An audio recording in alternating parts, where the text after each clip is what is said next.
should help us to share what is happening in Ayawaso East to the world.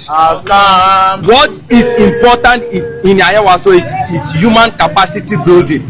We want development. What they are doing is because they know the seat is for the NDC. They are buying votes. One candidate can give 3,000 to each delegate. The NDC, the electoral college is approximately 1,300. 1,300 delegates, including those who are dead and those who travel. And each person is getting 3,000 from a candidate. 2 days ago, a candidate distributed a motorbike to each of the polling stations. We have 113 polling stations. Each polling station, one motorbike. Do the calculation. Where are they getting the money from? Right now, as we can all see, the ambassador to Nigeria, who is also contesting the seats, is sharing television. Where did he get the money from? We want the OSP to also come into this to do his investigation, so that at the end of the day, what they are doing, they are destroying our democracy. Today is very disappointing.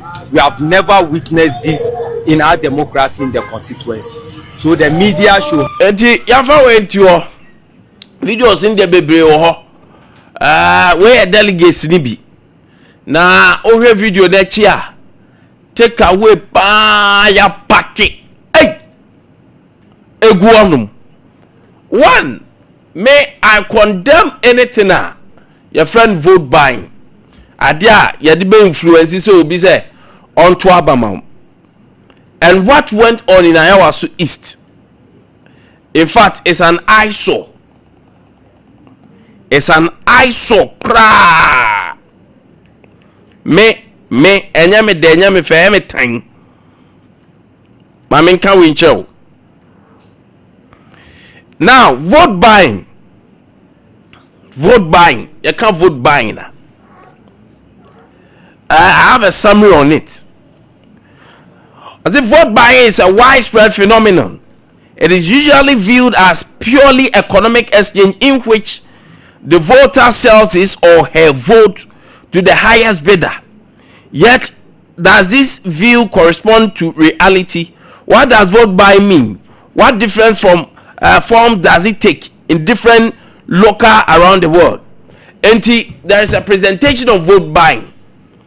Sa odi adia be mo obi na wa influence no. Sa onye bibi onto abama. Enti nipa do okoto aba no is based on the highest bidder. Enipa oba ni bibi kese ho no ana okwa akoto aba.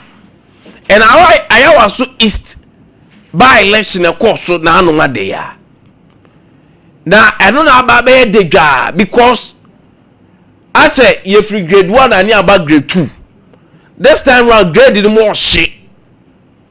You in videos circulating, you will see moto, you will see 32-inch Barbara Mofa 32-inch television into so can get test of channel 1 for confiner ejamenya Mofa to so who say Haji Aboni Ameliamo ekura 32-inch television no mo dey ko omdi ko fie kakaka krasa amanfo just me say already okawa Ayawaso East akole ko juicy ko boy there. No a delegate call up what because I'm up for Jiboto. Uji TV na papa ko cry dem feeling it too. Or so no 3,000 no. Or 32-inch no. And or kivo box. And or no musa say to better must. No, my vote is my secret. Be best me kwa ko who say obi baba beka say ana say there be dem ko do adaka mu a adam nim de meto aba no. Eti sabi wa adwen ye adwuma bia no wa adwen ye adwuma sa ada no a wan ko yi anim sa wo de he ya da wudie no enema wo benya no nyoma oh not this one enema wo benya no flow with me enema wo benya no enya asem ketwa kevo flow with me enema wo benya no enya asem ketwa edi amanfo afa ho adidi pa amanfo I enjoy pa is a woman is kind of check. I don't know. There will be a baby, but Baba me kano kwe wo match the entire send me I am not in support of vote buying that. But the way the trend and manner are any taking no, I am a time. Ghana yenya atum ya no yenya ye. Oya I'm gonna enjoy video no. In the third video, ana who am 32 inch, 32 inches. The flat screen kwa. Ana eko. Moto bi nso si junction wo mu moto no. Ala wo fa sa dan we ya. Edan we esi we ya wo nu. Ni nchem wo ana candidate ba so check 33,000 per candidate allegedly. 3,000 but we dey nya like we believe say by professional standard make us allegedly because I dey ni kura wo. Akwa we minim no delegate. Akwa lo she white believe no. Enti minka allegedly that's say because obviously you see say TV dey crap e me da maka say alleged yeah aja na ko jide obi su tu wa je ne yere ne ako jira se pedi yeju o je ne yere ne anwa ko ji TV no dey ko what you say because say no dollar ne ba fom no Kwame Nkwantabisa say ama TV boyefo ana Ghana scam so se san edu Nigeria eto bebre won dey edu Nigeria eto bebre edo mpodu alata hon ana onu akra tipa track ma ala de bae turu ya 32 inches be Kwame si trailer ba trailer mana onkofo ndi bae o make sure on say ya onkofo bia o de target say nipa 200 ana yefa enti unya 200 votes Kwame ube biti candidate ni na no target obu onu so de gare ne de o chama obi abi ene gare box no I'll show you the gare box alhamdulillah Ghana do eti TV no ala obaji house of the coffee no ala kwa brade ti ofri mo ni wa ya waso iswo no ofa gata kese no ho ba asa ho ba ba bi omuto abada eche onu na omu che moto no edi moto ni si o Kwame edi otu ya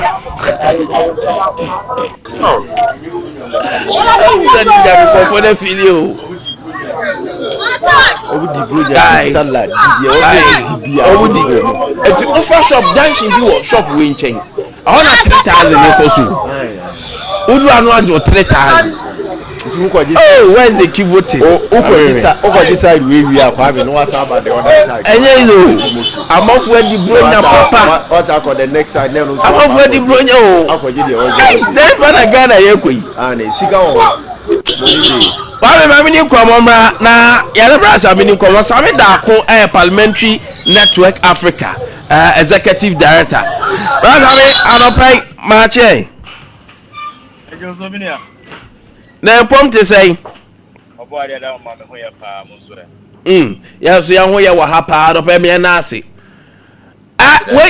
wait I think one of the things that there be a mota cassette here vote buying and enye ne nko an ebe hu vote buying but era my musa say ede na ma ayewaso is dey as all over komodie akọ so sa a obi chastise the condemn. Well, I think say it is the audacity say yes like what can no idea eta koso ekoso nso a dodo na bom homodin se wo mudi sie se na ebe ya se wehu kra na anya dia wenya evidence bia na se bedin se obenya evidence bia nenso ayawa so elections there I think say the audacity no say nipa mfere nsuro kra say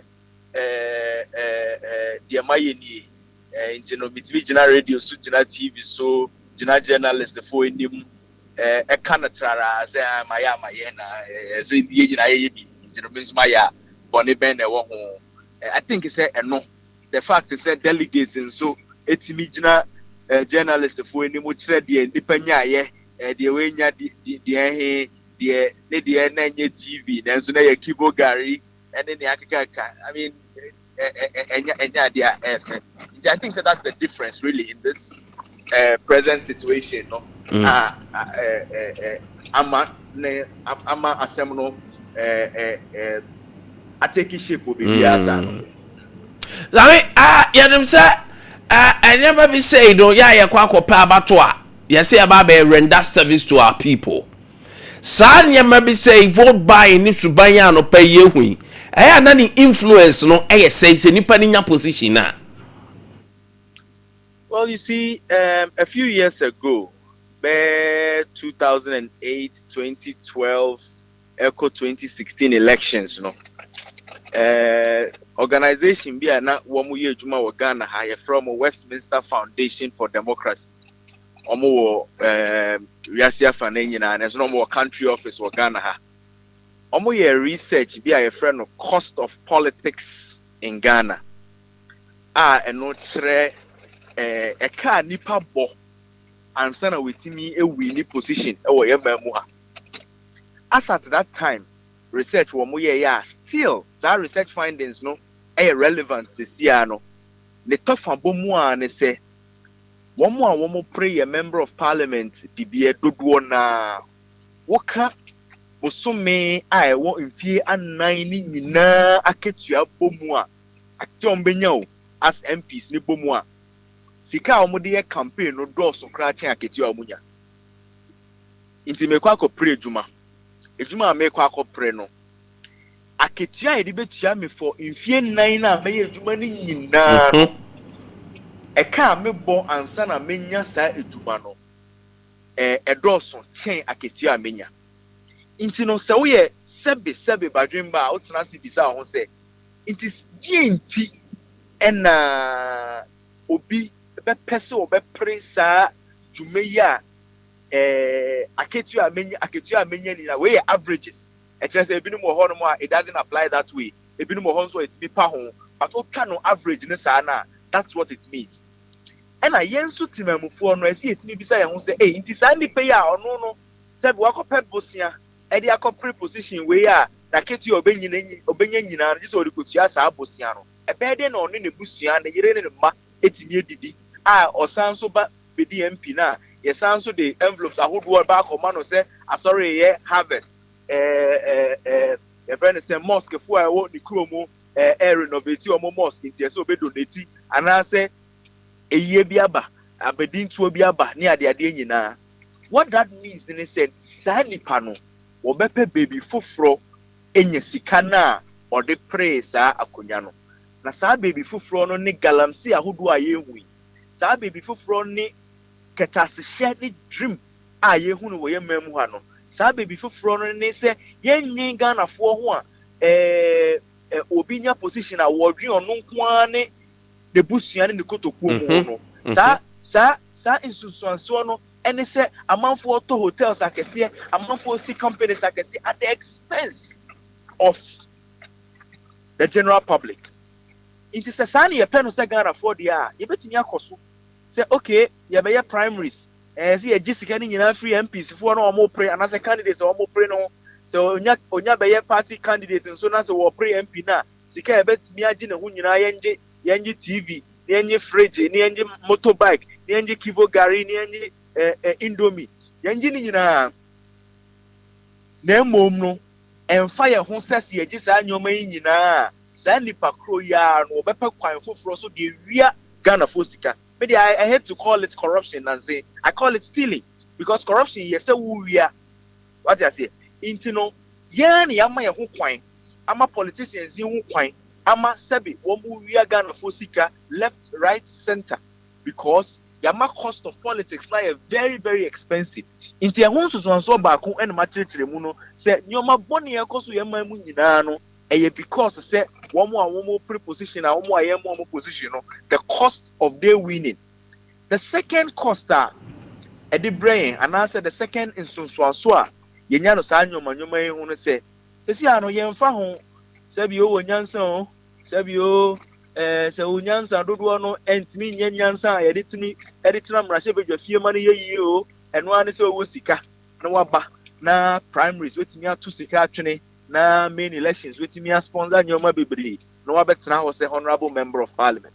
Sa honorable member of parliament no ejuma papa bɛn ɛna wɔba bɛgyina saa constituency foɔ na name ayɛ no saa constituency foɔ because sɛbi intellect a yɛde di member of parliament ebi ni hɔ sika no ɛna wɔde bɛfrɛfrɛ mu a ɛno no ma otimi benya akonnwa no nti no we now get a bunch of parliamentarians they may not necessarily be interested in say parliament ni akoye debate to say JH Owusu Champon mo to say JH Mensa mo to say CH Mensa Bensu mo ne owo mo akeka no nanso no say nipa no ba bibi kakra na say choboy yanko parliament choboy yantu blows choboy yansa nkonya yantutu nkonya no ntwene nyoma na ya elected the wrong people into your parliament the who so ne yenya de debia ewie so ana ye Ghana fu yaba see a complain say your parliamentarians ade na mo ku TV so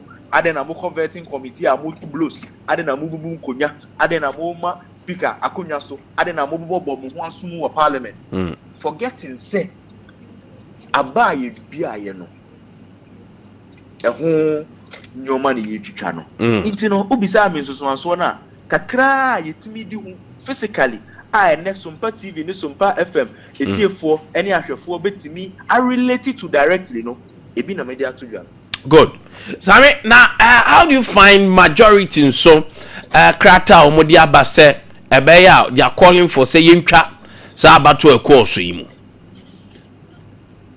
Well,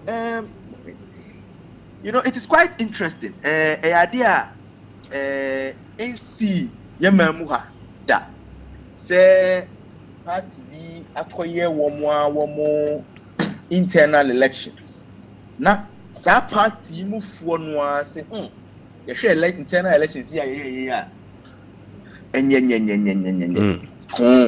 intino ye hwe na say elections ya ye ntwemu because enkoye. You know, it has, in my opinion, no, there are a few things that communicate ma yenyina. The first they say ebiana members of parliament now say on parliament na say hey see allow say sadie we nkoso a yenso ye party primary say ba contest in the next elections no. Yeah, the new standard I set in here into yenso your constituency go be refer and say hey bo na wo I was used for ye we hu na wo de waba na wo be ka kire yense wo de okomra shi be fia wo ba ko shemra na ye chite TV no ye de ye nya TV ni bia ye right into no this may be a sign of guarding against the ebetimi see in the future. In the past we have accused members of parliament to say so omo buying to so na say nyoma enkoyie womo nka say later na say omo buying omo as MPs ni nyina lose seats na nothing omo ba omo complaining. I think say it may be a proactive step by the majority in parliament to say the AC si anka ho hwe ya ebetimi enyanso so bone not just on the constituency, not just on the party, but on parliamentary candidates going forward into the future. That's point number one. Point number two, it may also be said as a party, NDC party, and as a government, ABA one more intention say one person Ghana who say yeah dear kata as a share proye yem for home so intino so be here na say nipa no kan ho kra na we will bear our teeth at that nipa no intino. We are showing using this as an example. It may be for various reasons, some of which are misstated, but one betimi who reason into omoko meeting got discuss wait me see here. I noticed say in almost press release almost two jano one state say enye idea on person for home enye idea almost government need the kind of reset agenda on person in Ghana hano etimi dibua bibisa, and it's the reason in here almost take his move. I think it's a bold move. Yeah, can see a party name almost say one more set investigations into the matter no gain no one by year was assembly. Now what people are also saying sir, he who comes with equity must come with clean hands. I say uncle for akwabo kro na woni achew junior be fro kronfo. What the candidate also through a communique can say omo parliament or nititu majority leader odi omanim obetima ka say Oma TNT. That's how they describe it. For a young for Mabeto Abada, also with Nicoran. Are these same people who calling for the head of this candidate? Normally, Yancho Muka said they are doing the same things. But you see, the difference here is that if we are able to call somebody out near certain precedents now, the next time we'll be here. Does it mean is that it's a neighborhood? Na say chrono kosu debia was a neighborhood bimwa. Die better conform no. Yanka say debia had a chrono kwa intino. Yati conform kwa na yema conform no. Is that the kind of country we want to build? Now, so what is a candidate beat me can be bisa say many achime would you any anchimwa? As it me do whom you know. Say your leaders are a person a beautiful group and I don't need. Your leaders are a person a giant ma a cheap edemano and uni. I don't think that is what we are looking for in this country. We don't need to condone these kinds of and see a foreign for a home so cry so we'll be betting me sin a waka say and you want me on your money that want to go. Hey, Saboni in your person develop your country Ghana. I don't think so. I see. I don't pay my yanasi. Same. Asidanya media. Yeria Same an executive director. Emma Parliamentary Network. Africa and up what is say you don't know Edin Komo if a vote buying. Say you know there have been a committee almost set up so much science mimo. Now there are letters a buyer letter a buyer there are letters a buyer Mfanche Kwame Mfanche. There are letters a buyer na say mami can say nyabu apaye. Happy or baby, yeah. Now, letter no yan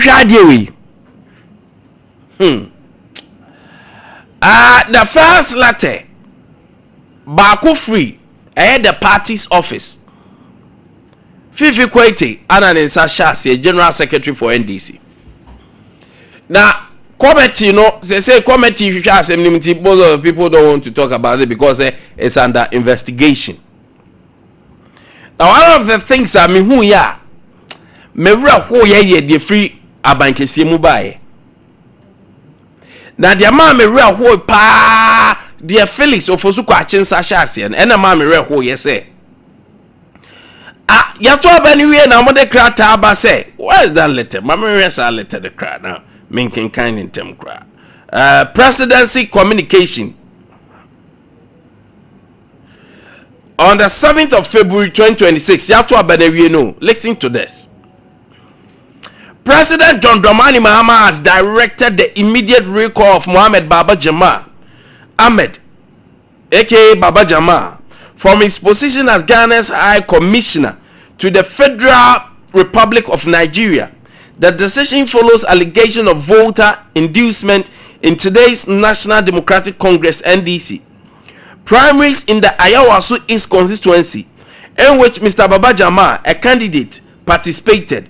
In this directive to the Minister for Foreign Affairs recalling Mr. Baba Jama a High Commissioner, the President noted that while the allegation of vote buying were made against multiple candidates who contested the primaries, Baba Jama was the only serving public officer among them. Kwame Shahau. Sa stand omubwa etrona omucha. Tie. In the directive of the Minister of Foreign Affairs, there be Mamemra Hanen Kontem, the President noted that Tihau, while the allegation of vote buying were made against multiple candidates who contested the primaries, Baba Jama was the only serving public officer among them. Mami yana me kase omuman to abaman because omunyano no go contest because the vision na was a bem. Say the religion and a cassette that is fine. But omutimin kase ana ni kura wo yese beto ato aso. Be man na yiri ugu no ka so baby ankomu nkasa be ka kire no. Mami ne da board bebre so allegations say abaso tie candidate ba ko ndo akwa na o tie kiwo no oso oni de obia nya appointment o mo na ka me so obia nya appointment so no enti ka mo fa we yema no sa akwa no antie no oso obia nya vote ni bi. What is Felix supposed to telling us? Obia nya appointment ma me ne da board mi ensan so sa no kan ye very juicy board ba ko e pristia mining ho baby ana ba ko oh very juicy o mi ensan board mi ensan na akwa de kan obo ameboa ana ma mi da so na board ya mo recognize and that is what I want to know na the ma same way ya me bufu ya me tiny say and rather fifi have equity who is the general secretary and this is for agro ya abomoni so ebe ka che say so obi kwa akọ positioner or resign 6 months so kwa akọ party position no crowd or resign 6 months obi a high commissioner to Nigeria man ka che papa no actual interest of filing the documents our babon timbe ye campaign na mo ho I know the Felix when the president mama mo hu sa akwa no is a high commissioner and also didn't do me dey to if he's interested in say obeba be pa ba ya matena wa ma akwa de wie we ato aba na wie afa na mba be ka say allegations e cause on vote buying. Now, Senya, you guys are prejudicing this because it's an allegation. Eba, everything a makwa committee say committee ni hwehwem. And any partner can best my friend, my dear Ilusa Fusaini. Anamatis or no crana, they say Meda committee ni so. And he's a brilliant lawyer, matured, and don't quite the mama thumbs up. He's the right person to sit on this because we need power cannot crepa. Honorable Ilusa Fusaini. And he's a lawyer because it's against the law. It's against the law, eh? And never what your father say I go. The time because of Baba Mano, or yeah, we no, eh? Because and some neighbor, a todo beer, Metianam, I am a buffalo. Me Baba he constitution natural 33 ho baby. It's a yamra. In the 1992 Constitution, the People's Law, it talks about this directly or indirectly. If you try to influence someone to vote for you, it's against the law. Simplicity. Even the law at church, ma bedru baby, say. Oto aduane kra mo obi no mo obi aduane no kra no. So meto aba no kra, and no kra no is against the law. Breakfast e call so and pay kwa yete kwan menya so say this breakfast ni bi na be hwe kosua pa muso de mutimi gudi pa ni mase kosua ya no ane moko ama mpanyimfo ne mama mpanyimfo mo ku kosua ya no ane moko ho. We are shameless. We are shameless. And why do you want to victimize only one person? Other than one person, Baba Jaman kwa na mo victimizing. That's why I don't get it. 2016, that time no, now His Excellency John Dramani Mahama Moya campaign. One of the things that they were talking against MPP government and say no more check outdoor motors, outboard motors or whatever.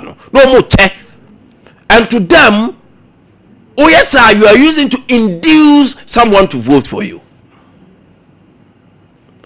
And now the akwa beni matna wonu mwa yenhwe han amana ba be jirem aba be to afa na matwa krata aba say now when I catch us you see yeah, sometimes we have to be truthful as a nation, as a people. We have to be truthful. We have to be sincere to ourselves. We have to be sincere to ourselves. Say ene dia mo ba be ka kire yen ne say papa ne fa da dwuma nto monim say papa no wa ne no or the dwuma beto. Is it not obvious? Aka say any a come election time aka no the ba be any campaign It is akrata. Felix of Usquati through the president motor by. It doesn't make sense. Nyanse bi anim seven preduasa. Because it is obvious. Say papa no ware ne nko ade obejai. Say ware ne na mo ka say on fa na adwuma ne to de a ka be news. But wait, it is obvious. Say enya dey a baba jama no ware ne no onko Nigeria ho biem. It is there my. And now there's another letter from Fifi Kwete, who is the General Secretary. Someone I respect and cherish back with Fifi Kwete. But Fifi,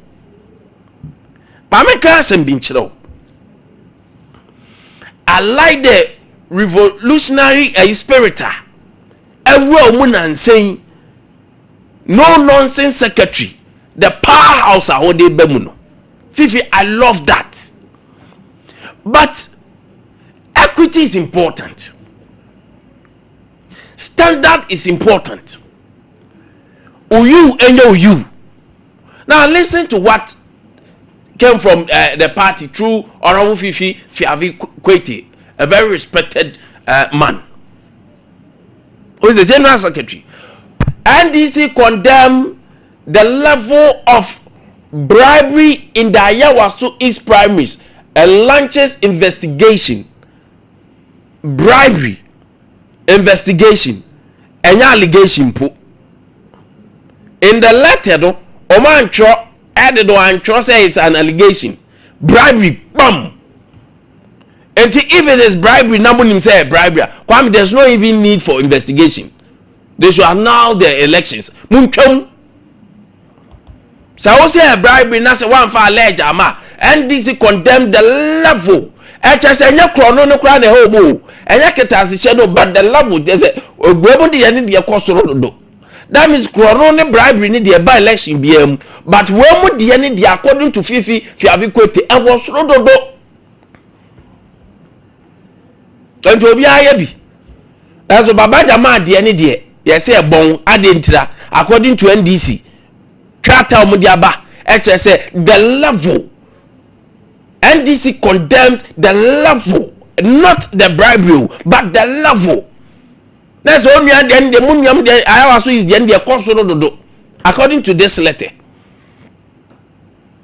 And he didn't add say one professor in the class say alleged bam bribery. So if it is bribery, then this election shouldn't stand. There should not even be an investigation. You should use your authority to cancel, to annul this election. If that is so. Me pay double standard wa abrabomu. Something I don't like it. You cannot be a double standard person and expect me to applaud for you. That's what I'm saying, say. The standard and the level. And then woman say Fifi Kwete I love it. But general, where I disagree. Someone can say allegation, someone can say bribery direct. Now say must say a investigation beam. Now let me go into the letter. The attention of the National Executive of the NDC has been drawn to the widespread incident of inducement and vote buying allegedly affecting Odiabo. Inducement, your attention has been drawn, but you quoted. You see some of these things. Allegedly purported by some aspirants at the primaries in the Ayawaso East constituency today. The party vehemently condemns these actions in no uncertain terms,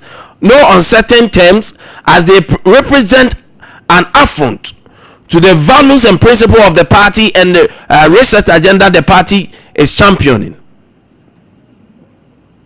The party is immediately instituting a full-scale investigation into this matter and will take a swift action against any candidate found capable.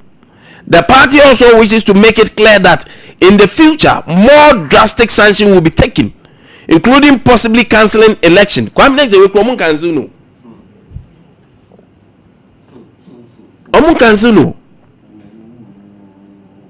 such incidents come into attention of the party, sign 50 go to honorable.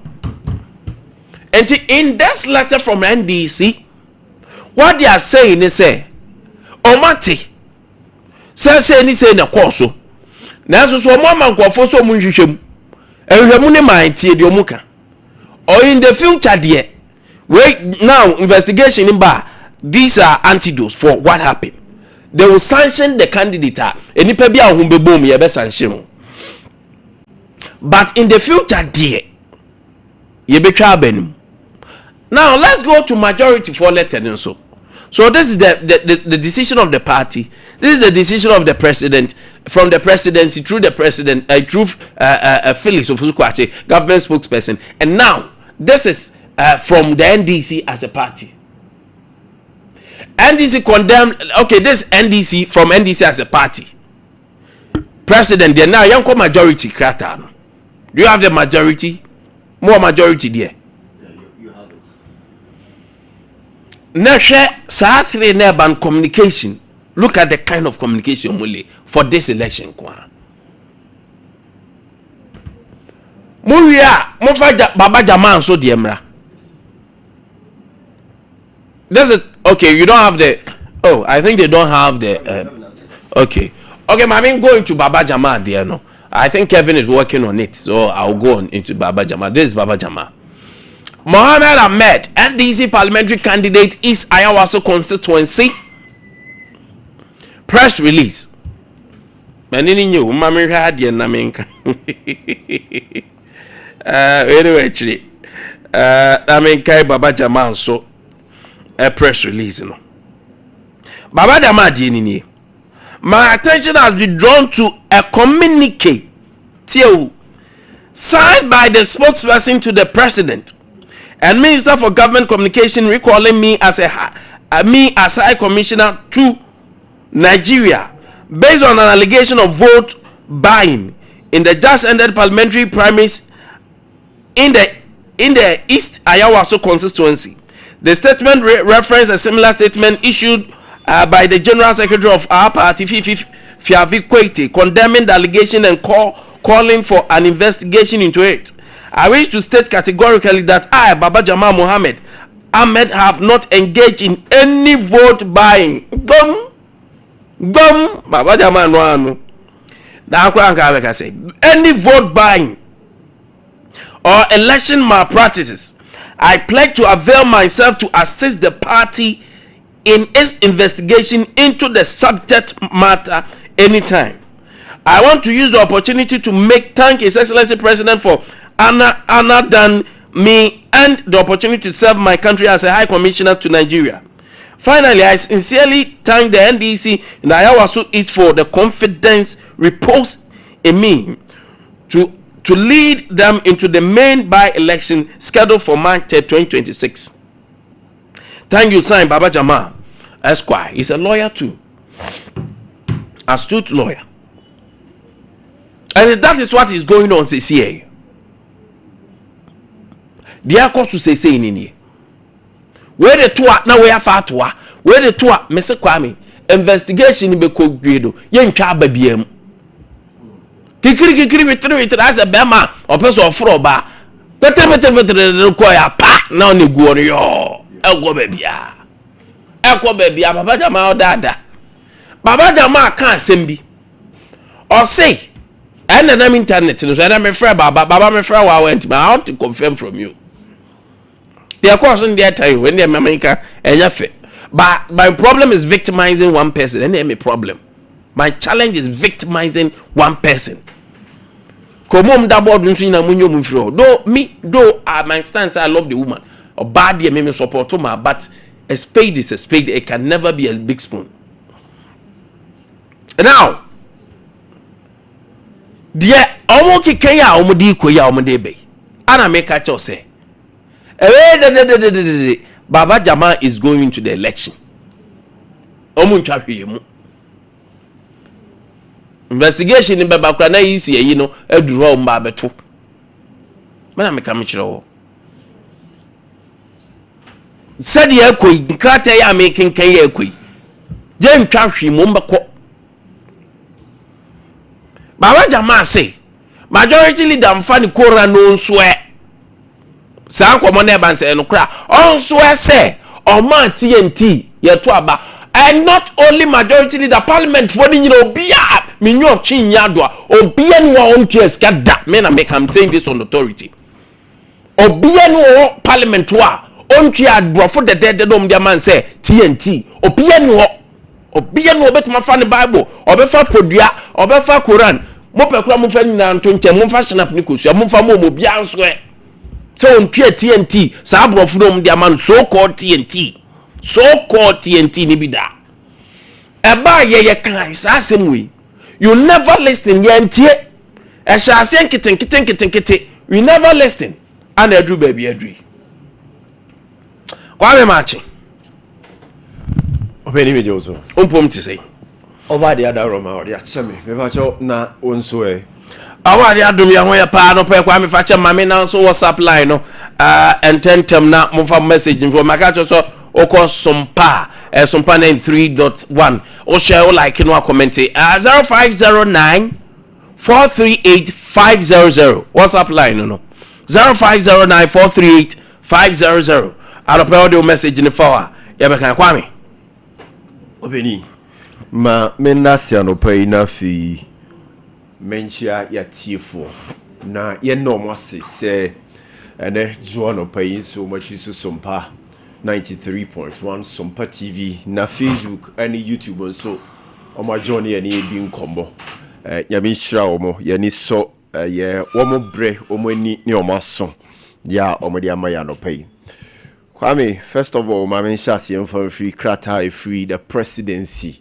Ba na womu chiremu se womu recalling a year Baba Jama from the position as Ghana's High Commissioner to a year Nigeria honomono. The letter no, the timing of the letter no. First of all, Kwame a year very wrong. Menim dio utu embenifo mo war presidency hofo as and when it was wo release letter the babontin na sansem no mo kan wo letter mu no omo kan ewum ashase na Baba Jama declare ni intent say obekwa contest parliamentary primaries no NDC wa yawa so east no wo munim wo motiye ana wo mo ante. Didn't that one alone inform them said Baba Jama is choosing the position of a parliamentary candidate and somehow hopeful so be a member of parliament ahead of being an ambassador for Ghana in Nigeria womwehu nti anon kwa no anka bibia nkyerɛ president say Baba Jama ni enso position na me de amano no na Baba Jama enye na adwen se position na me de amano no obeyi na kuma mu aye adwuma de amame wo ho enunti no oba be pere we na didn't that alone inform the president he said Baba Jama is choosing to be a member of parliament ahead of that and sakura no oba be converting ndina enokura nka bibi nkyere presidency ni president say e wo se honom na ntamso no kra no e wo se wo mo eyi ne to so akonwa na enonko akra na enka bibi nkyere presidency say e wo se wo mo ka kire Baba Jama say masa wuntumi mfa wani mienu nhwe to ba kumu ana na enonko enye grounds e wo se ejina na ka bibi de kire president say sa time we at this period Baba Jama ja ambassadorial work na wo Nigeria na to ho ene wo ba be focus so e wo eye primaries na cost wo Ghana enti for now obi eni wo ye adwuma enti Baba atu sa na mo no de e kire se dibre no ompe enti awose ye de ntam so krata ba bonten na yi Baba Jama atu so akonwa na bibisa article or more intelligence bibisa I inform omo say womo benya ntiase bi say these are the steps Baba Jama take ya betumi dia nimguase abre so are they saying say at this time no they let any buy after so I win it na say womo recording no are they telling us say nko win ya enka mbe ma na akoso akwakoya na sa dibre ne da ho de ma no nti say nka wan win ya na nko asan akwakofa is that what they are telling us? Is that what the president of the republic, the presidents, they are telling us? Are you not belittling our intelligence this morning? Are you not insulting us as Ghanaians this very morning? Is this the reset you've promised? ye gina so de to aba de mamo president minim say ahyase de gina de minim no say wo de say de wo presidency yi ni wo na muntu de wo nso so niema bi so nti nka baba jama yi ni tin tem so aso oba be contest ya na say o nya serious ejuma na me de ma wo no ya say wo mpeye wo nim yi bia pese de ti betena nchen so be we knew say we knew ma yi wa firi ho. It's supposed to be the first move from the president. I was saying go mutu sana mono and sakra na bato ne yakwa koto awi nti they say ya to awi abode krata ya babo nti mo ka kire say nka ya to ye na nka wanya ko be san koto aso. That's what you are telling us. Ya to ye na nka wanya na nka ma san dia compensate no akwa koto aso. Oh, like you are insulting us. Oh, this morning let me tell you, if you don't know, you are insulting us. We've come far. God of us say we've come far, we understand things. And you move your catch and say code be able to be able to make the code. E be tia say ni be hu de won pese mo kire. Monya isa na ma no. Now NDC for krata mo de aba abonten no. Investigation here. Now you have had evidence before you as to whether say etisa ana entisa. Mumra mechire emu monkonko investigations ni anti ase. But then Kwame, we had Baba Jama on national television admitting say we gifted and confo fine one fans was so monkoto aba but we are gifting confo enioma. He also said say he has been gifting them, giving them loans. Oh, a lawyer. So let me ask him the simple question. Onim say Kwame onim say Baba Jama. First interview Mubusa no. I think either the first or second one on one interview. Mubusa no say we no say. Obusa the journalist ne say on one kasa wo hu bi. No say there be. No say intimo Musa ade a wo hu ye. And then pop up channel one interview back when so by journalist for ne. Ano Mubusa no say I know only the first person I watch ade. Oh, okay, I said Boni wo so mo bi Diana. So he is admitting say on the day of election he admitted Baba mistake baby. He admitted a lawyer that you know the law.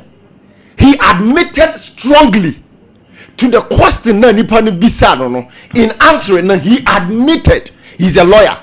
He understands and he knows what he's doing and what he's saying. So what he said there, he admitted strongly on national television. Say, "Ane, enya dia egwe nya first time a oye." Now Kwame, we have every cause to blame Baba Jama. We have every cause to blame him because say Obia opposition. Baba, you are a learned lawyer. You are an astute lawyer. And you know, say your concept, bribery, corruption, vote by and then as for you know what we are talking about. You understand it. Baba, this morning, me kase bia nyo need the first person and nyo nkwana you. Baba, and was some ukura punishment ne kase e chain wo mo ka ho no because you've been an MP before, you've been in Ghana's parliament before. Wakwa kwhye mrade ama Ghana for that.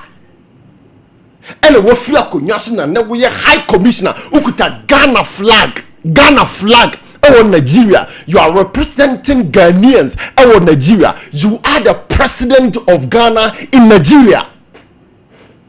You cannot bring the name, the flag of this dear nation into disrepute, into ridicule, and into shameful act like that. Baba Jama, this morning, if you are listening to me, the respect some of us, we are what the mouth, we are trying to question a Nema Bakumi Nubi. Kwame, the uncle kind election manual 4th edition.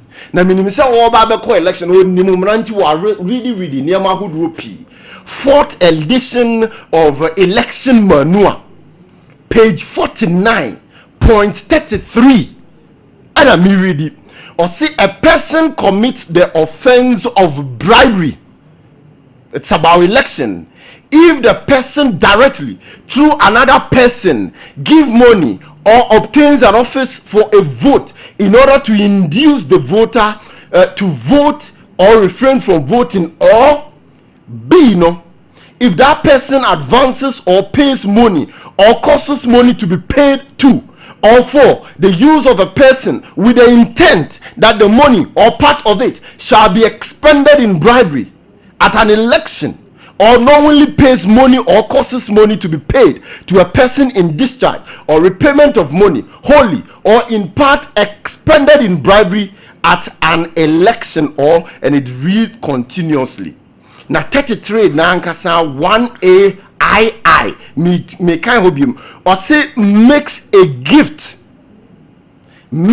gift or provide something of value to a voter, something of value to a voter. Baba, what you did there, and if indeed NDC really means business, nana mo to almost reset agenda they should annul this election, just like the majority in parliament are calling for it. If you really mean what you're doing, I am not saying this. This is election manual 4th edition, and you can go and read page 49.33. I am not saying this. It's not me, Kwame Nkwantabisa, making this but that way I'm running. How could you? I didn't think Ghana election. Now it is the contest of money rather than the contest of ideas. It is the contest of money rather than the contest of potentials. It is the contest of money rather than the contest of capable people who can man these institutions for us. Why are you doing that?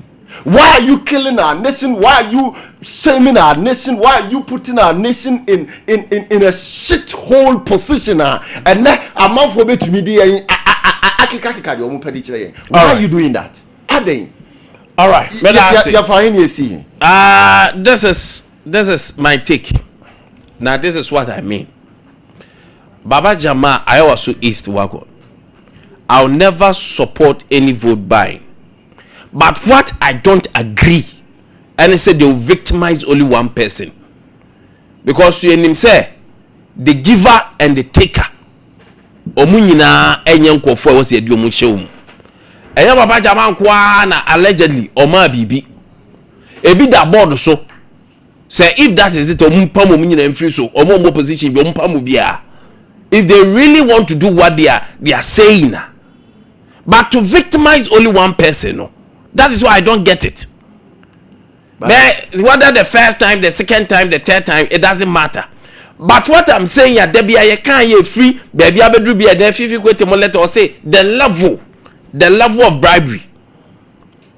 Level 1, level 2, level 3. Next time, back on level 4. And the delegate be our positioner. Na ye hwe nyansa wo de ba ye hwe credentials ya beka se de course wo hanom na anom no e wo se bi ba so wa ha nti na obi che moto achi na obi be cheka. So they should approach this with a holistic approach. No one dealing with this once and for all, because at time e shameful. Anya for NDC as a party Ghana nyina e koso na de bia ye ka ye ntie me de aya amanyo seba anya to aba. Sharif Agumbede say good morning. Sharif, good morning. Mensa Saba, North Central, so Mensa Saba's right this morning. The Ayawaso East NDC parliamentary primary should be a contest of ideas, competence, and grassroots support, not a platform where government appointees allegedly use state resource for personal political advantage. Public office is a trust, not a tool for individual ambition. If we truly believe in accountability, fairness, and democracy, then national resource must never be diverted for partisan or personal gain. Regards to Chairman Odino Kwaku Apia, lawyer Justin Frimpoko and Dr. Francis Adomako.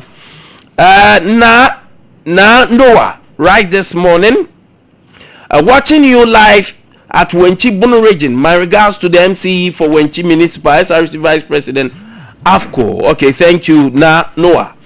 And this one, Achem Wadi, watching you live from Basildon in UK. Okay, in UK.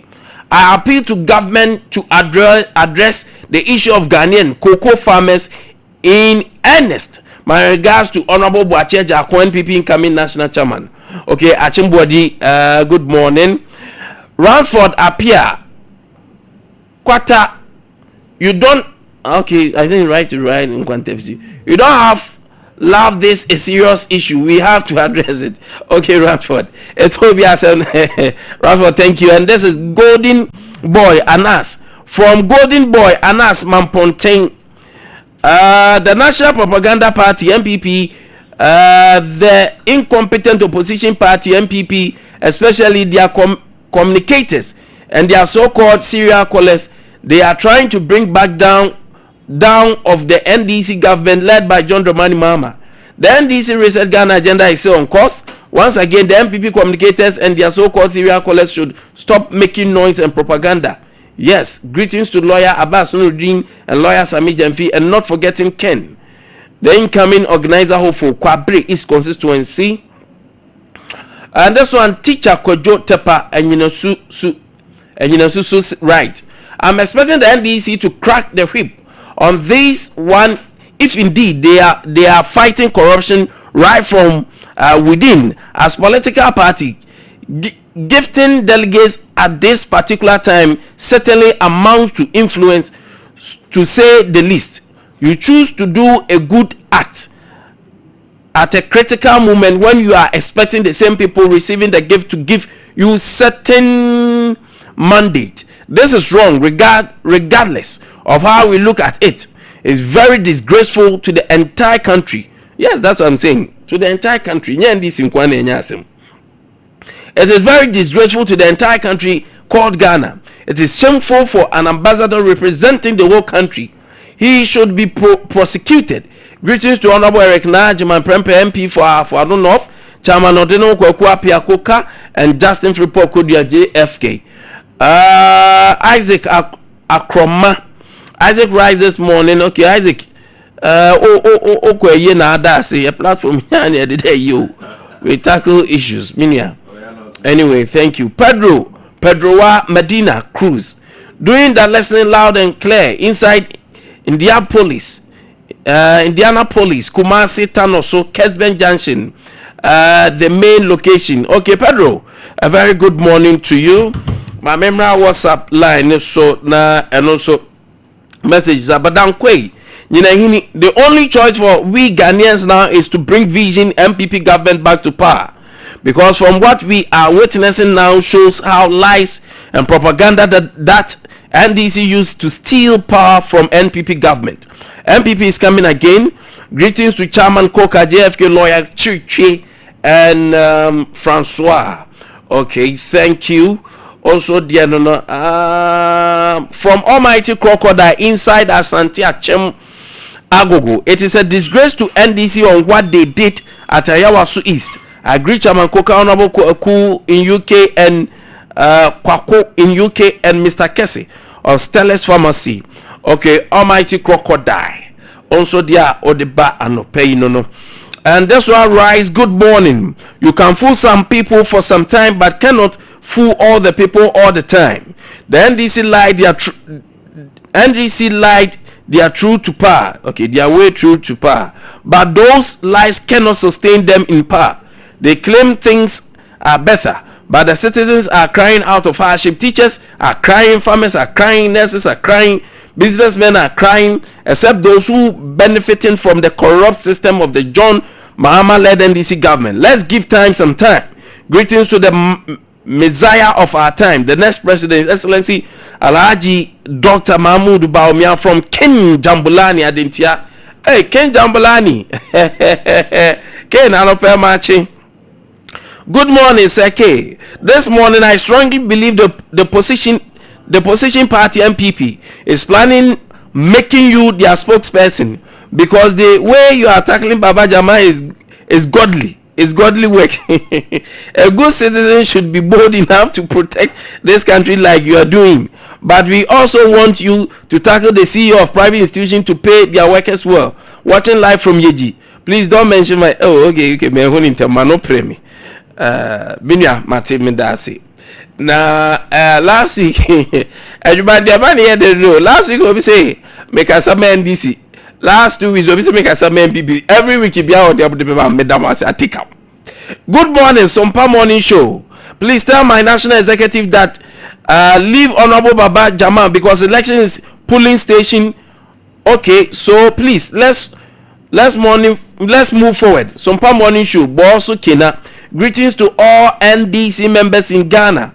Obuase Adansi, especially our president JDM from Mr. Paul Halu, aka Abom. Chama Abom. Obuase Adansi West. Jawabo ano peme so me pa. Oh, so keep bringing your messages WhatsApp and then Facebook. Yebenya boche I can kind na the amount anopay and so ma minra jom na membra na me man ya mapa and sonto ma minra jom anopay minra jom abedwa fonso betena se na enkomo no ye de atoa so e wo hodom kama Barbara bibia hye de. Okay, study and work abroad. So person to kwan and alko sua de a asem no aye simple and tietia. Express group na no pay me come for mount. Express group say person ko baby ti say Canada, USA, UK, Australia, New Zealand, Germany ni nkure ka ho a. Mr. Baby also do any chai express group. Ona aboaba nipa bebre ya adwuma ye wa abrochi school for ko scholarship nsem na person omubua wa omo na short time scholarship ne ba school eboa wait menya full scholarship we send you so hwe ni city application of scholarship no e wa mo no ne de omo ye number 1 aropay bomodia ne kopiem e wo express group na omo fon tu kwan open ticket na ne boafo wanya visa you person to twa ticket ne boafo a express group omo na nampoy make am for the amount sa enso so ana open admission e wa broche akọ school a omo bua open adwuma omo bua me so international exams no omo eboa mo registration no normal tuition papa bi a obetwa no once and for all enti sad GRE Jimato for ni na omo ye bi e ho kuma se omo asafo runabout asafo labor me cha runabout ho no ho na bi ho mu enkankaneshi first light ho na bi ho tema community 18 la shebi girl filling station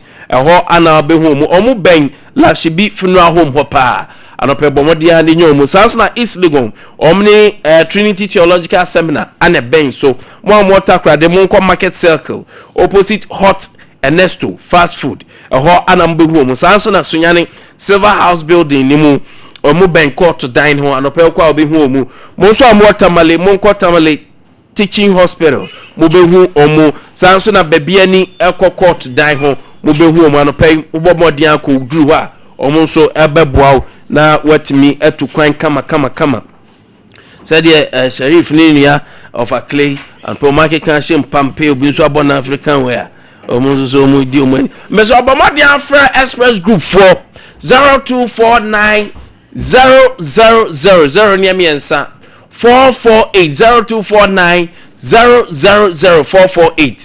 and 050811 343 050811 343 and 0552827 0552827 and a pair bombardier edruwa almost bebo express for them to muso adama sorry and a pair St. Andrews Senior High School obano try exams no amfa obo ko try no ye twa ne pepem ya dey asterish na ato no obo onya feel obo kro school bi mu form 3 wa hwe dey ekọ ya hwe na akodai aniamwa no bomodia ne fa ne ko St. Andrews Senior High School omu na eboa ama akwada na timi atworo etwa once and for all general arts, general science, business, home economics, visual arts, agricultural science courses are omu che omu modern facility a owo hodma okoda hostel facility wa akran benya baby ada anya afi na obe free baby atwa kwan makope nsuo ni nsembebere na akran obe wi school no asabe truant school modie a discipline well structured focus see ebebo akwada na amana pass the campuses in the dosun the ben wona akọ ya wasin fosu ya mankesim ya odunkwa onofin ya wasahwa sanweso ya new adubiase fra 0244 696911 0244696911 and 0207891004 and opel fra ye bebo ama so ba no wase exam si ebe 2025 nyame adom kwada no twa papa nti afiwe so sa method na yusu ye no formula na eno a Kingdom Herbal Center kofa bai on the Kingdom garlic capsules and bitters by boost your immune system no boama ye honam etimesisi ye so release stress every so anxiety arthritis apostle tutu ho twetwen stroke and heart disease cholesterol ya dia ehu ene timi dole wires no nyare o na pitiripim na asemato anopepe Kingdom garlic capsules and bitters ni bi na so eni wakagina mu anopepe ope Kingdom ginseng power capsules ene memedru male vitality boa memema no sisi na ye ya sexually we weak and our mental stress what you know stressful untimi kra mo adwuma amount sufficient power energy ma bo adwuma kama and your Kingdom ginseng power capsules no almighty tremendous capsules and a Kingdom for the abamo almighty tremendous capsules no eba a natural health formulated enti oja a treaty problem bit say infections candidiasis need e keka ho afi eboa ama oba himfie ho ya correct bibia e kama na eba ho bibia e kama ze mema ne ba afi no mani age ade no tinka se ode ne special ma ade no munya kama me ba ya ka ho anopepe dodo actor Bra Kingdom Herbal Center KH Drug Lane any pharmacy bia all leading pharmaceutical shops any herbal shops no ubenya bi for 0597298855 0597298855 0597298855 and 0559761144 anopepe modia na je Kingdom product bi na emwa o anopepe the killer or kill the killer. Yes, a killer ABC Jacka, Najaka Bunkum. 21st clinic na make for more. Ya dear bia enka dem. Ya hwa ya dear bia na expect ni de your 21st clinic expectation pa baby expect pa sciatica. 21st ni sciatica ni 21st ni sciatica ni o na sisi a chekwen wa fa oto ase a o de bra. Do sim video so na mfidie na cheki wa wo so kama.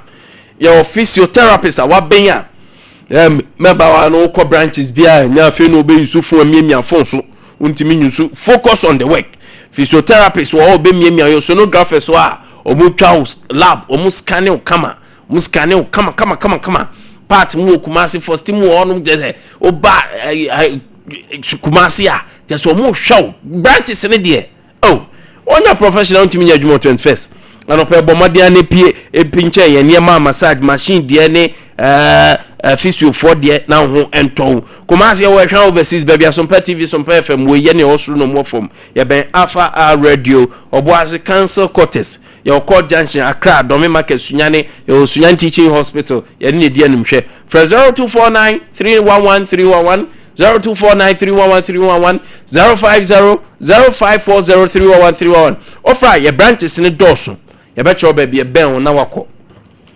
Arapa studio be adwuma obetwa picture obetwa video be movie opeso your podcast no be say your transmitting program a oye ekwa feeding 10 times social media hodo no so RSYD Novigi Studios ana make come for your professional photographers any production room film production your state of the art equipment and facility ye bo amount nyoma nyina etimi akoso and say podcasting say ye streaming say ye video say ye filming ni nyina ye bo Accra Malam Abiase First Kokoko Street e ho na be huyen free 0574715778 0574715778 and 0303974822 na no pay yamwa na nso onyoma enkoye Obakle matching. Nkwantabisa apomodin papa me jiri se also apomodin. Oba de adom me ho ye pa. Ye wura new week mu de na se. Ye bompa na ya so twiri apo yakopon se. O ma na otwenye papa mfamaye. Na ye ni so ade hunu ne ye da ye so nyina emre mu na otwi. Na men come constituency of Furikum constituency na me fancha come member of parliament Michael Akwasi Edu na machia party mpanifo nyina ne party man nyina say the reorganization process a party ne guso ayeye no party man nyina let us all come together na yan rebuild your party no na yan reorganize your party na my party engineer brand going into 2028 elections no. Now masa so party may now say as part of the reorganization process no say National Council and as a party before the decision be ba some of the decisions will not be popular at the moment, but as time goes on, I implement, we will come to understand why those decisions are making. I'm saying this to make reference to and now National Council the decision by say you better your presidential primaries no and terminal. I shall say no not because and your party and they follow over time into a new. Ade Akye Abia it will face resistance. Some of even us Mpona Yentiasia we talk about it, but later Yebehu say it was one of the best decisions National Council take. In these difficult times of the party, I believe it's a party penny for no or more take a decision be some of them it may be out of the normal routine but all of it is for the good of the party. The best say this is no. My prayer and criticize it because the National Council and the National Executive they will not take decision or winning professor by her party and into the best say ye me yakuma ye me ya dream na ye me and some decision be minim say next week they come next day the party will take some consequential decisions say yen psyche your mind in that respect na say decision be na we should embrace it in good faith. Okay. The Abraham let's offer clear that thing Sharif and so Sharif and pay match. Me do support Ade Akye Abia. Na inform to say trade am ponya kopon adama. Bibia de na kwam bibia so ekotot. Na the woman say the most attractive party in Ghana now the NDC. Nyankopo ya adoma nyame ya adoma ochena ye fiase ye party reorganization. Ye bie ya ponato on the various branches bia war each and every polling station across the length and breadth of Ghana bia no. The polling agents are more and I said the branch agents are more no or maybe books are hold over babe to montene so. No more fiase a je monfo your party no aya kono ebunkam so a omo pese omo de omo nimonyam ebe som eye amanekuo no yapno ebie a omo so ebetimi aba be register na se de Canada no NDC amanekuo no eye congress no in a sense eye manfra and found ne baby a ufre ne baby a wote de here say NDC party ne ye party a o kondona wo pepasa wo som aye amanyekuyi ekwan eda ho se ubetimi aba bedom enti ebesre ene de kwan so ebesre nya ado se wo bibiara ye party ne kan kro ne eno mapa ye di gugu akwan mama party no aye wakono a o pesa wo de wa numonyam baba som party no akonya eda ho Kennedy nkofo omobu afuo se eye BB party no omobu afuo mo mpebie no ani diem NDC de ya pona bie omo banso a ya beji omo feso atetu omo kama ma bibebia etime akototen e de amomo na Nkwantabisa mema me bako a otete me pa a enye asemkuma kra na no ada efiadai mema me ofrim the friend mmakarima that time na me so growing up mami omo na tete me ne ba memo a eye bra haira ene Ade Akye omo na tete me kakra ene mami oni hobium me bompa se trade am po Nyankopon emma no aljanna fi sabilillah na Nyankopon ya adoma eye Tuesday ya day ni me nyame ya adoma ochena ena ye beye me mami adoa etwato e de ama no nti esre Ghana fo nyina se bire du a omo fo omo ni monyam emba so djumadi no Sharif with them by the National Democratic Congress of Atleti Jinamu Ediama, the new patriotic party MPP.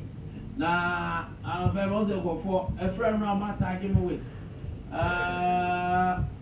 CEO Ma Kokobo, Randy Abbey, what tagging Salon Paman says, now, at the time now to me, and I'm sure I was so.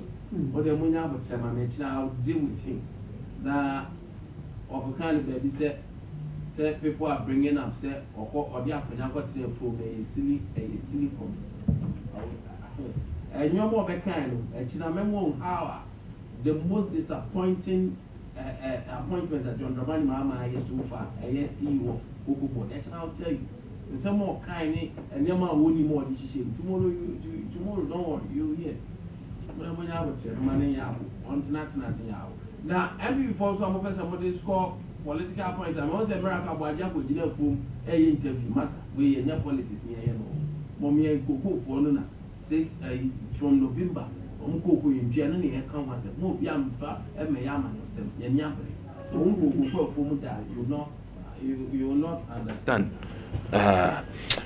eti monta me kuchu me senya me boa o chena mo amoka se koko no 17 na menya time ti me se me ba se CEO nam ana o keka nsem no se omom se ode nkonya akọ na esili ni ade monya abotre ma me chena mo amota gi me nyina about it me ba be ka ho asem na ma suppose you me bi o ka the entire me so for na most disappointing officer President Mahama appoint here Mraka Abuajin so inform the year politics yemfanya politics November to now Cocoa from so wakwa mansan so na real that said you understand the reason why you are fighting for Cocoa for so Mr. to campaign aha ona na papa bi Cocoa you understand the reason why Mr. Yemfanya amanyo so they have to pay them no yeni komo na yemfansha se Sheriff Ayawa so east mo party the Krataba yes majority the Krataba yes presidency the Krataba yes Baba Jamanso the Krataba Baba Jamanso the Krataba on to the press release aba Nana Nkwantabisa meda wase no kwasem ne se me ne nua Victor Bayadwin Cletus Bayadwin say vote buying in our various elections no ade a was Ghana for nyina yesori tia the sentence say ubetimi aye ebabunu awo all the proper qualities are ubetimi edi edomani but see the normal ekeka kosese no say ya nhwe yie na ya ntoto ye normal ya ebire bi beba be dua say you liska kufu edaso a enya bia ubetimi edi edomani ene ya dia ehadwen going forward e wo see etu ho anamo na de ba ko a eye enumguasesem titiri pa me re huwie eye Baba Jamal eye ne press statement na okoye no so wo see we a philanthropist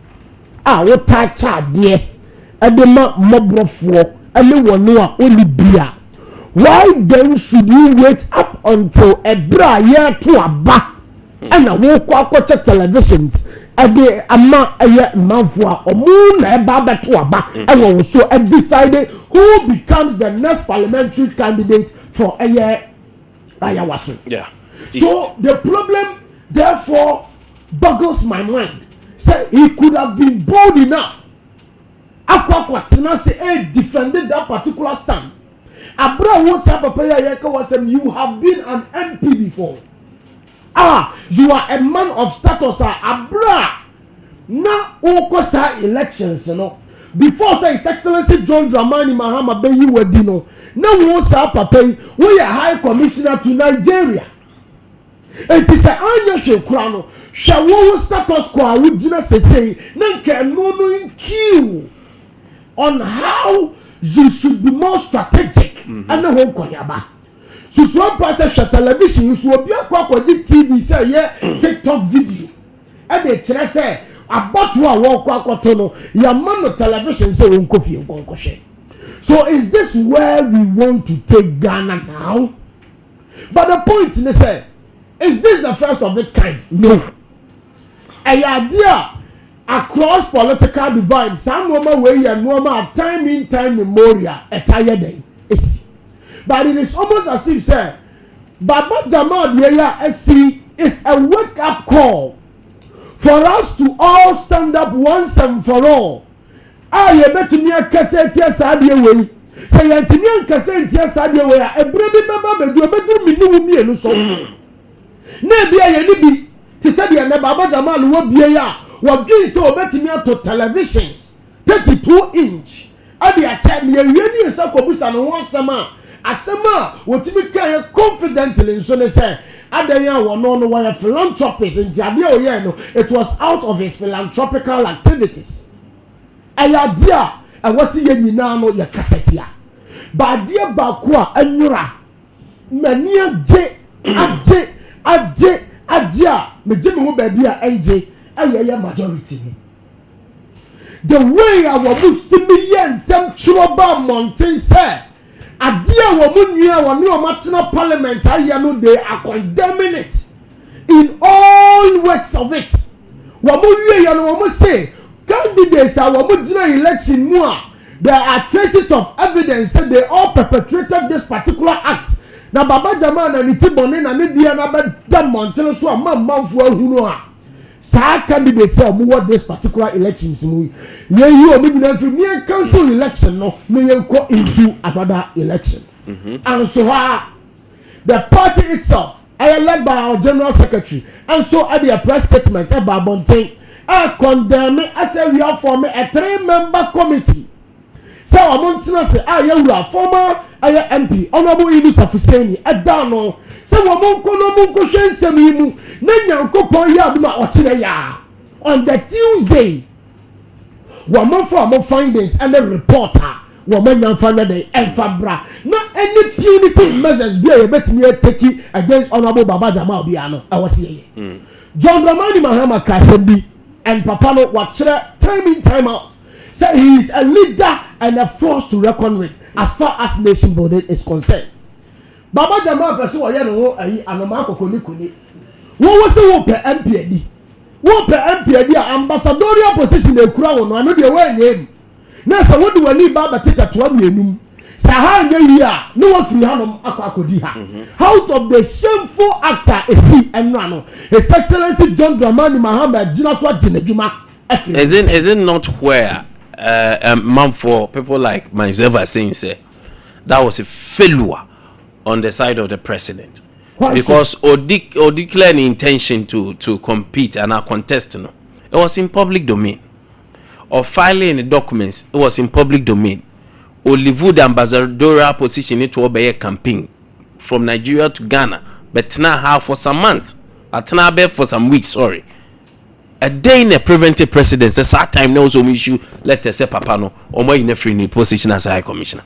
I feel I worry near you so obviously or resign. I feel I'm way be it's not cosmetics. What some no, you will be right to say it's cosmetics. But the point of it is say it is better late than never. Me ba cho uti de make. Me ti o pa share. Asema me make can say some no we are can want some need. There have been countless of them SCC. Our other political divider. You don't get the leader of the party taking some of these drastic actions. You understand? So at least in nation building, yefi bibia send you far more important. At least sa anya hwe kura no, wo bibiara wo ya ambassador bia. Wo bibiara wo ya minister bia. Sa wo kono no so akwa press ade we bia wonim se de na nim ye de eni. And already your party na be kind of about mountain so that. So we be biara ukura oya government appointee. We are government appointee biara what they say about pray this national constituency regional elections biara no e wo say we akro no we dey o examine. Eti Ade John Dramani Mahama ani NDC amanyokuo na ye. Ani aya majority aya o matinya condemn ade we ya anua esi ye outright no. Aya abasobodie na Ghana for ebo. And then we see Professor Ajimandia of formerly CDC. Then someone no work kafa wuni na say a dear government of the day you know it's something commendable. But there were other dividers no more so say to say the na who can na was say kayen tentem so. But don't want to say at the end of the day the needed action has been taken. But mesre so whatever findings are committee na yade omo ato this particular case ano ebeye no omo nsa ebeka no wo mo make sure led by the regional executive the German general asiedu enkitia wo mo be make sure say wo mo de a penalization ba to sadie we so say ebeye ebe di tear afoforo so mo nso be perpetrate the same kind of act. But that's it. All right. Over Claire, I was so east. Then I am who the course. And I know custom is near a course so and right say Saturday. Yeah, Saturday. It's a disgrace to our democracy. You cannot substitute any word for it. A disgrace for our democracy. It's also a disgrace to the NDC. It sounds some of these things we hear them across the political divide. But the magnitude and the boldness here, Baba Jama, Ade Akye media Nimusa justify that shameful act of his. And no, and I being see that our any political divide. And so it is condemnable. And I am there, sir, and no permit us and I make us about Pierre, said your almost a Juma, but I am the same of your diaphano. Mama make Tony down a crowd. Because you see, Abia happened run. We should all condemn it in no uncertain terms, say. So we share idea a course now. Airtime. To the extent to say, near ye kind, Nana Nkwantabisa, and yet television as some kwani account, motorbikes account.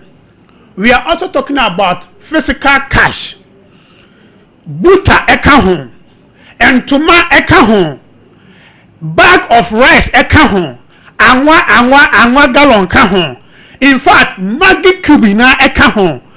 Na the ultimate one, and it's so shameful, sir. Animoko. Mako quite ne green one, Mako. It's so shameful.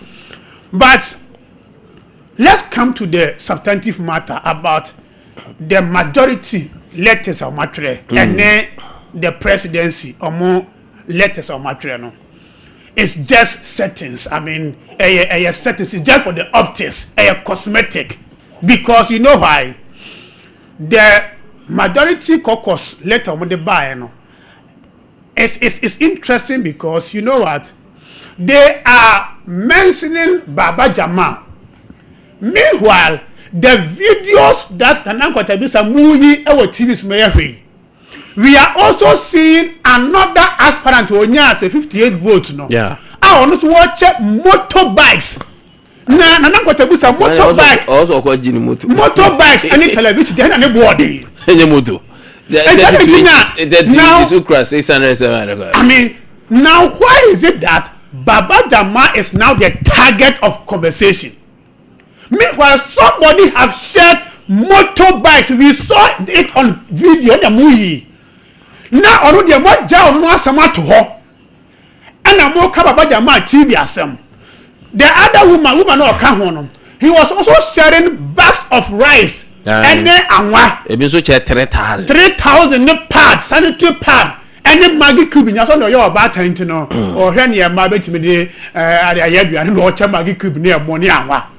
Now, I don't know how my minute they are not talking about the woman. Meanwhile, vote by they vote by your uncle. Somebody talk crab ever to vote. Now, so they ever told when you know vote by Namawa. Yeah, of course. So, why is it that the NDC, the majority caucus, is now emphasizing on Baba Jama? When we have videos of all the aspirants buying votes, and it tells you, sir, one thing, the system no candidates that's the fundamental. Could it be said? I don't know if they know. That's the subject matter. Because we can approbate and reprobate. Yes, we are in this game of politics. We know how the system works. And Nkwantabisa, we have a system candidate. The woman was the system candidate. And the one winning, it is some be two almost because the woman and Karene and all these issues let and go one thing. That's the truth of the matter. Are you saying they are victimizing? Yes, Baba they are genuinely victimizing Baba Jama because almost system candidate now the entire mechanics as Sharif, I've given you basis for my argument. Say the woman also shared items. The other candidate also share items. Why are you not talking about them? And to add to it, in the said letter, say Oduna a appointment. But of course, we are being told to say the woman is also a board member. So, and other candidates certain positions. And moreover, it should not be because in the back of that board or what appointment. It's about the crime set vote buying. In the back of said we need appointment because or to vote it's crime. So it's not about so what appointment. Now, it's the problem is say, be a watch motorbike yet 10,000, yet 12,000. Most of the road here, my opinion, so you are not talking about, you are talking about TVS and yet 700 and 800. So it tells you they are only victimized by Jama because the system candidate did not win. Secondly, I'm penny on Mahama letter on the Babontino. And I'm quite a bit of my penny on Mahama offered the Magana for Accra. About on the court to the man, no, sans democracy in the Makwansa. It does not mean that Sebi in quote, we cannot reason in between the lines. Only pana ode krataba bontin say why you need or whatever no. This person left the job that you assigned him to do in Nigeria as a Ghana's High Commissioner. Best 3 weeks or so. Ebetna Ayawasu East. Eja jumana wo the man no ho eto ho and all your campaign that time no you did not find wisdom in dismissing him or recalling him.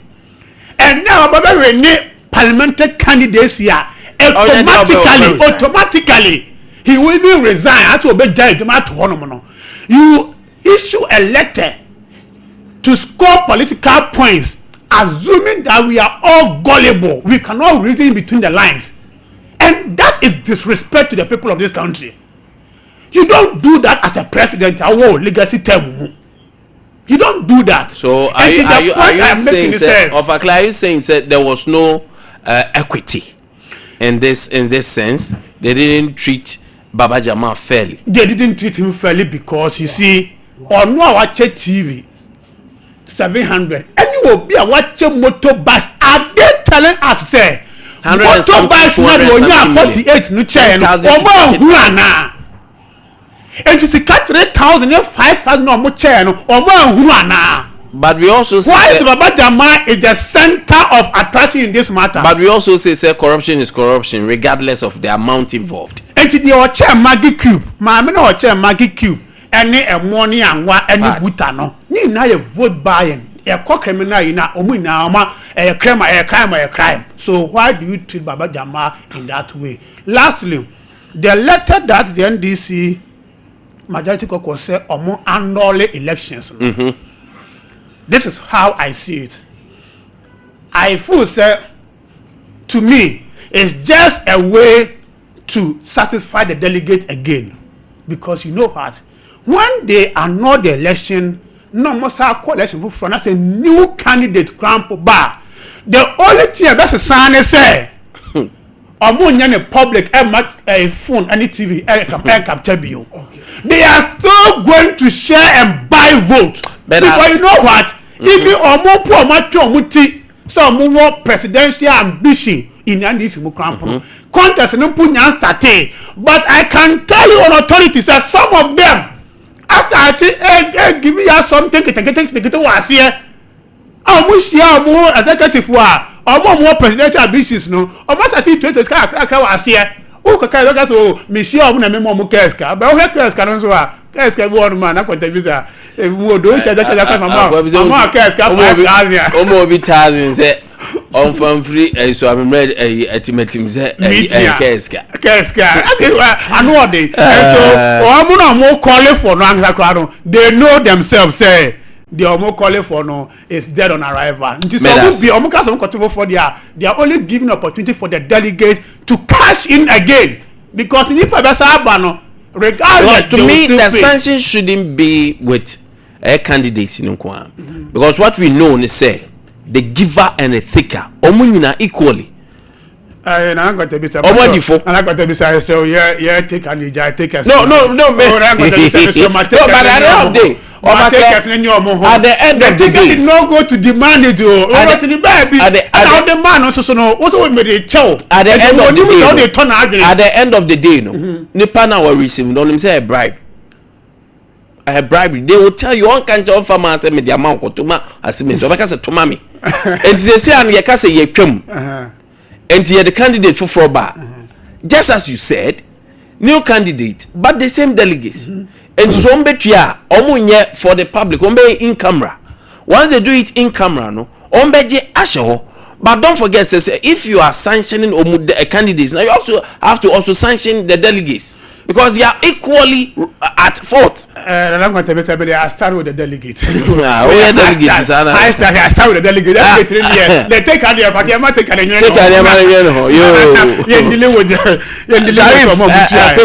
Next one, so you move it to Coco. Yeah, senior, Mr. Ade Akye was say, yeah, and say, I was say, ma, and some year can some na young can send is imitated. Which minority press statement no more, yeah, now. Woman can say ye Baba Jama and free contest anymore. Was say all of the candidates are womujina in that particular election. No, ye woman in free. Meaning say and not victimization beyond ye. They are tossing me.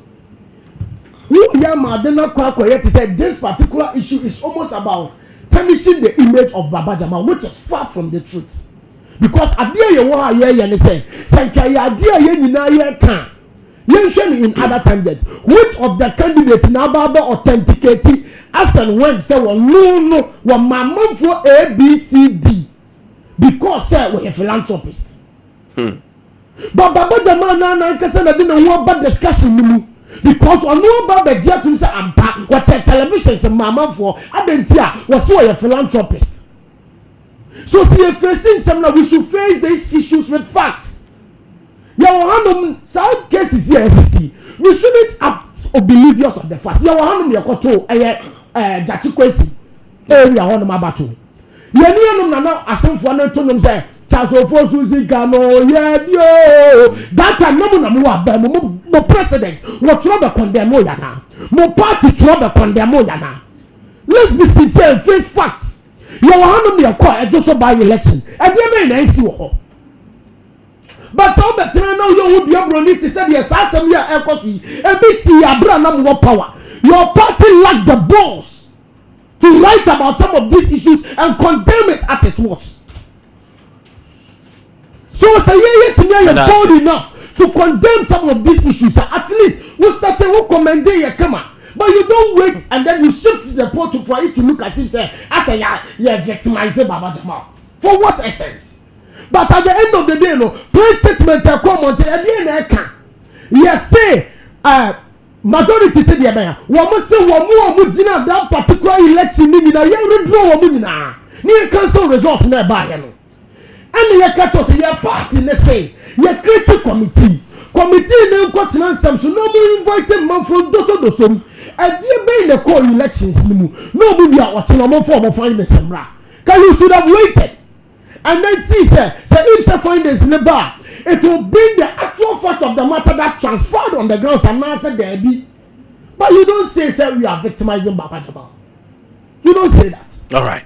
But I say Claire but young kaka kramfa Coco no see you abekasa about the Coco and be a call now he's saying say though I have my own reservations that tomorrow I'll do editorial on it. Yeah, I'll do editorial on it. You wait for your editorial. Mami take you take kakra on the current back and forth of Coco phone. But I'm going to be no question say Coco issue no dear. I see say a bare 4 fundamental issues. They did kind a bad politics and lies. But the address is here no. It's as a result of bad politics and lies by the NDC. Because we share a bush or share or more time and no more opposition na ye call about 2024. Now we share blatant lies and it the kind of bad politics of more years and say unim say Coco a commodity and commodity no prices no in fact it changes every day. A one man at the start of the business day no na ye bia world market $1,000. Yeah, close business day no na could be a 2,000 na for until it fluctuates. So what do the past CEOs Nikoko Penny 4 years the more you say they call something forward sales hedging. And now say a body dina fa kuntino. Yes, we ain't mean take a risk no. Enti na say a cotton cocoa no ahead a stand price be a hedge. Say a be costro, say a be form. Ye ain't mean take a risk instead you see a cocoa no. Ye ton no e be a $2,000 per ton. Say a body bar from crowd world market bar $100 compared to ye 2,000 and the ton. Say a cost so sir. A basta. You can be so sure of your strategy going forward, your finances. You can predict. Now, we have a Cocoa Boy CEO or a sports administrator. That's what we know him to be. So, a sports administrator. Sports to bet you. Now, it's about taking risk. I am saying this because Sharif. Now he comes to sit in the office and he take a decision. Say this time, me nkoye hedging. But once the price no was so world market, it me twena me cocoa no me nkoye hedging me begu ho na buo no cost ro a makoto no manyes kakese. So it was a risk, marketing risk no ko take here. And na bet ye di no. And na cocoa no world market price no. Kwame Nkwantabisa abba from a drop from the $12,000 per ton no abba as low as 4,000 even a good so ahead ever from. This is the fundamental truth. If Cocoa Boy CEO Ade Akye had hedged the cocoa ahead here and can body bar for me can Nkwantabisa ko ni how because what the kind aton a bobi I know the yes standard a cost for about for any problem. But as a sports administrator, a horrible betting or net betting so just high risk. And then we say what year? Oh, transfer my men fancy and the one cost wa Macotonias Kakesie. And the with 3 years na bet you do the bonaba form. Tiasia fundamentally, you don't go back and be blaming the former administration for who bet you could try and no risk I will take you a backfire. Yes, I thought you. And so said, I feel that he took some bad decision when he reported to work. So now Nkwantabisa said, "Meti hai, me journalist, me media space. Now say, ye family, I say me konko head media space. Me kwa. The Barbara more hono money or more now more ye juma channel. I learned from them for some time. They are the technical people. And say me who we are. Me what decision be my them are taking." The very first day, Dr. Ade Akye report to Adwuma. Adwuma kwa fe na wa ba unya hunu Adwuma no mu. No I transfer hold over 5. And these are technical people, key people are omunim Adwuma no mu marketing strategy be bia ba Cocoa board and you transfer them the very first as na like kwa put bottom free no dey ba. Enti na kwa setanko for ya come has much to mu MPP for enti no call ya ko yo mu free ho. Bad management decisions. Now these people who transform to the extent to say cocoa clinic ahokwa de kayento cocoa honumu. You will transfer the director of cocoa clinic and now by cocoa board head office and now was a kubi keke to more onya pe graphic ade channel kan graphic. Now sanimo mu na and now kabomu Ababidun Pempen so say Menasi Yato Cocoa Akua Cocoa Bosume Miensa na yentu omo kabinsi da wa say e bi kwansi da Ghana ha no mo say yo say ya ban to Cocoa Akua Cocoa 3 months no ntu omo ka na no be press conference wa sa ma boche bia was say they are now going to find ways and means to pay them. How long it will take one can't tell. Menasi, thank you Mama Mwa Sheriff Nimi ameda wase nana and the massacre beam and the minia are a friend or a clay and the clay and I'll be so about to play devil's advocate. No, the only say No, tie. Claudia, maybe papa no, but I'm not the devil's advocate. Pa na oba say we play. No, you wait. Jandamo gwa. Tie. Ye wo kromu ha. Ana baby buy. Aye MPP aban. Ana wo yi wo bi say won koda cocoa board ano. The matter with you. What is syndicated loan of $800 million US? Tell you. What is a syndicated loan of $800 million US? No. In the year 2023-2024, a crop year, no. So 330,000 metric tons of cocoa unaccounted for. No matter what you make it. Yeah. When you acquire some year came. Sa oni akoya semi aye kai aye won ni nipa ya de me kotena sa office wo se won konko bi sa adwuma na dwumadie na wo kodi ya no watete no ma po apansam aye koko sika eda wo no mutimi de koto fertilizer de begu wo fertilizer mutogu wo no yesi ebetimi supply koko for 10 good years. Which proper manager would do this? Say a particular calendar ya wako to cocoa fertilizer mako bed ya wawa a betimi supply cocoa for 10 years.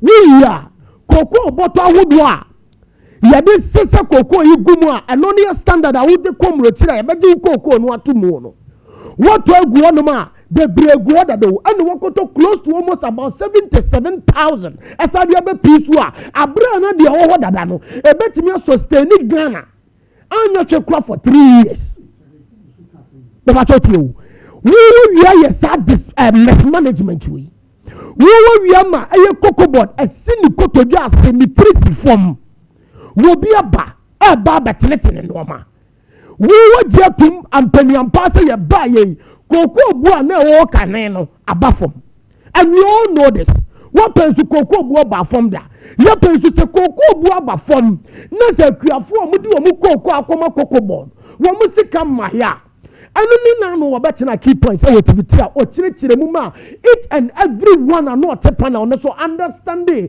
the rules at which our is bedeviled with at any cocoa board. I know say akonya no de call wow can bibia e silly e. Asemo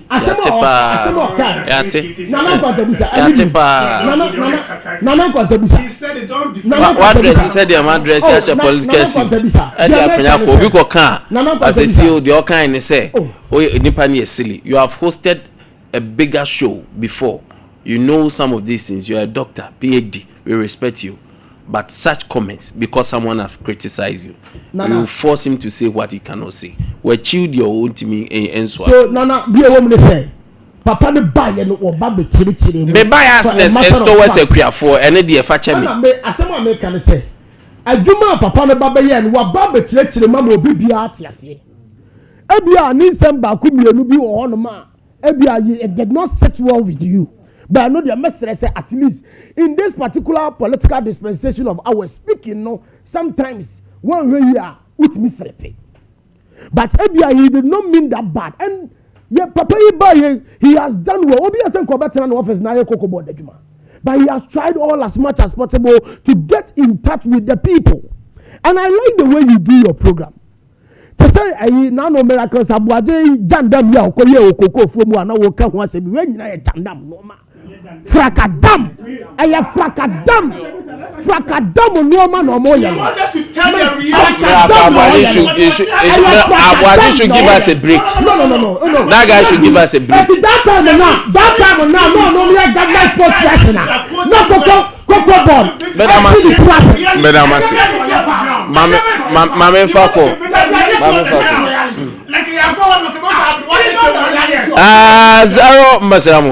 0548 Mame Fakos 0548 931 0554 931 0548 931 0554 931 message kakra. Good morning sir. Okay, please tell the government to pay security personnel rent allowance because we are suffering from Enoch New Abrim Okay, Enoch, thank you.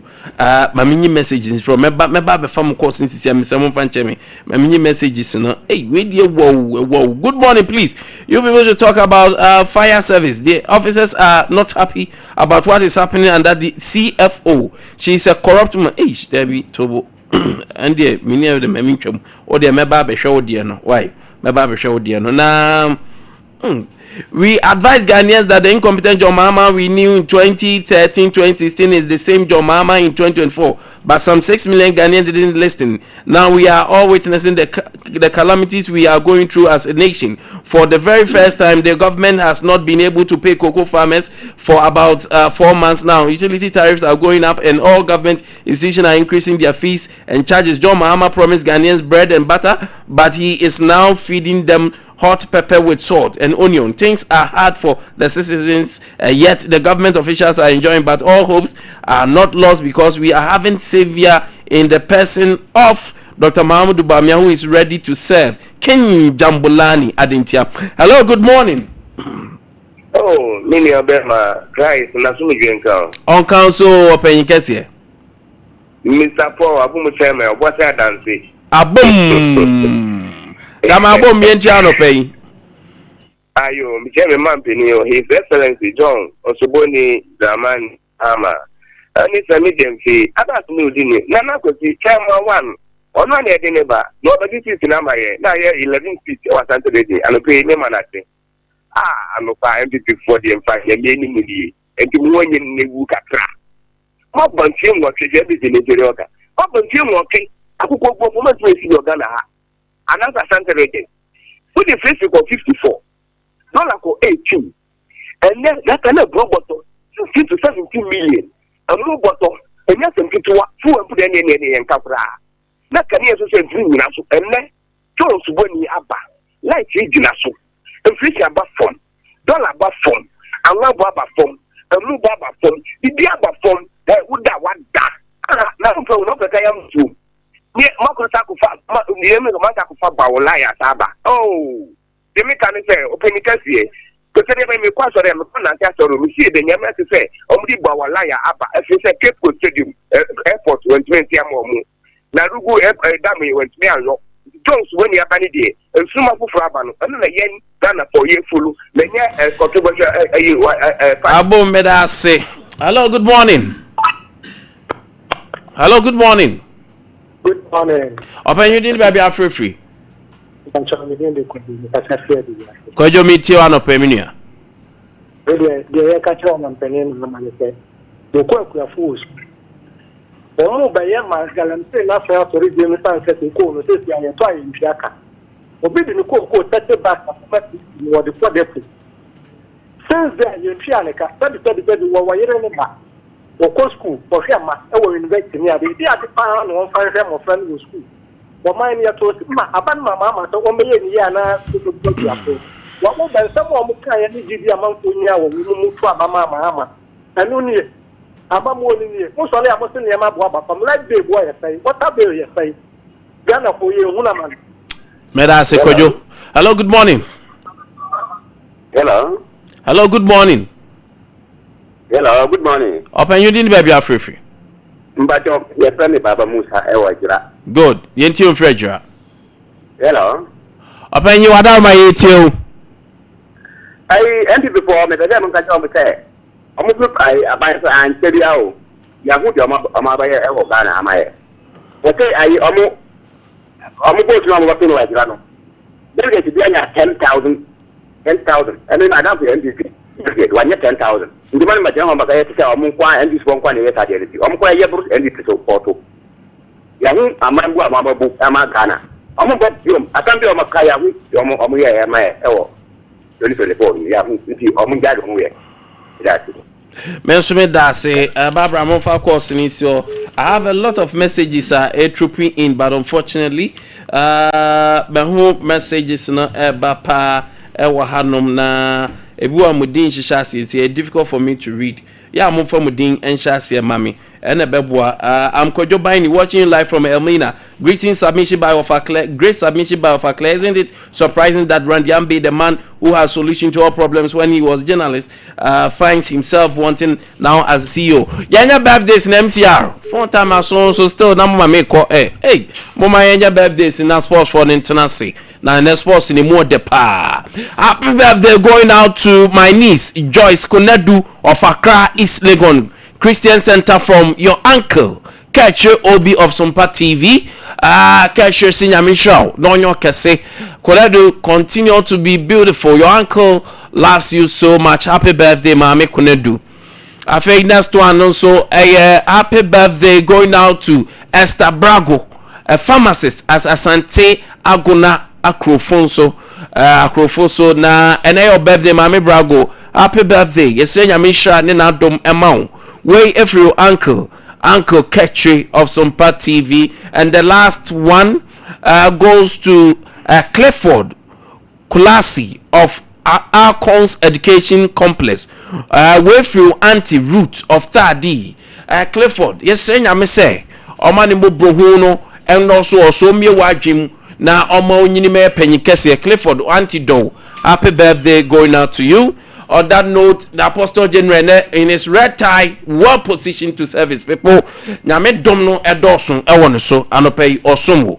Emba power atanasi. Nyame show bibia.